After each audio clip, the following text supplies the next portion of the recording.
Today, we're taking you on an aerial tour of Freedom Square, an exciting new development in West Cary. Located at the intersection of Green Level West Road and Green Level Church Road, this multi-tenant neighborhood retail and office center is set to become a vibrant hub for the community.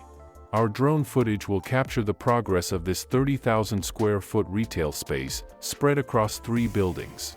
The first building will house Apna Bazaar, a South Asian grocery store, occupying 10,300 square feet.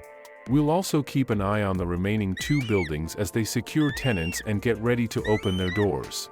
Freedom Square is strategically positioned near NC 540, providing excellent visibility and accessibility.